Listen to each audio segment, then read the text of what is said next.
කොහොමද ළමයි හැමෝම හොඳින් ඉන්නවද? අද මම හදන්නේ චිකන් මැචබූස්.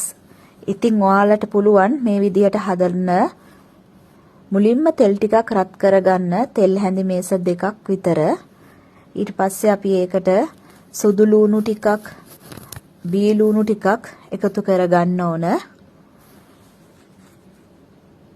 මේ විදිහට හදලා බලන්න. මේක රසයි. ඒ වගේම කුවෙට් එකේ ප්‍රසිද්ධම කෑමක් තමයි මේ කෑම.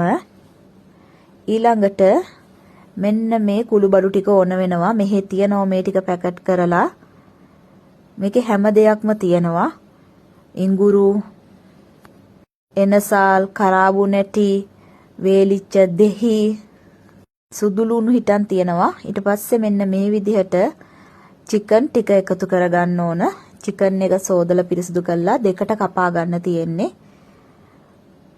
ඊළඟට මෙන්න මේ 3-5 ටික අවශ්‍ය වෙනවා. ලුණු රස අණුව එකතු කරගන්න. මම මාජි කැටයකුත් එකතු කරගත්තා. මාජි කැට භාගයක්ද කොහෙද එකතු කරගත්තේ? කැමති නම් දාන්න පුළුවන්, අකමැති නම් නොදා ඉන්න පුළුවන්. සමහර දවස්වල මම දාන්නෙත් නෑ. මාජි එච්චර හොඳ දෙයක් නෙවෙයි. ඉතින් මෙන්න මේ විදිහට වහලා ටිකක් මේක තෙලෙන් බැදෙන්න අරින්න ඕන. එතකොට මේක 3-5 ටික හොඳට චිකන් එකට අල්ල ගන්නවා. සමහරක් ගෙවල් වල 3-5 සෑහෙන්න අඩුවෙන් තමයි දාන්නේ. මේ එකතු කරගන්නේ උණු වතුර. චිකන් එක ටිකක් වැහෙන්න උණු වතුර දාලා මෙන්න මෙහෙම තැම්බෙන්න තියලා දැන් මෙන්න මේ විදිහට චිකන් එක ලිපෙන් බා ගන්නවා. සාමාන්‍යයෙන් පැයක් විතර තැම්බෙන්න තියනවා. ඊළඟට මේ සෝදාගත්ත හාල් එක පෙරාගත්ත අර වතුර ටික චිකන් එකේ මෙන්න මේ බත් එකට හාල් එකට එකතු කරනවා. ඊට පස්සේ බත් එක වහලා ලිපෙන් තියලා හාල් එක මෙන්න මේ 3-5 ටික අවශ්‍ය වෙනවා අපට චිකන් එකේ තවර ගන්න. ඔය ගෙදර තියෙන හැම 3-5 කුඩු ටිකක්ම සාෆ්‍රාන් ටිකකුත් ඒකට එකතු කරගන්නවා කලර් එක එන්න. මෙන්න මේ විදිහට අපි මේ චිකන් එකට හදාගත්ත මිශ්‍රණය එකතු කරනවා.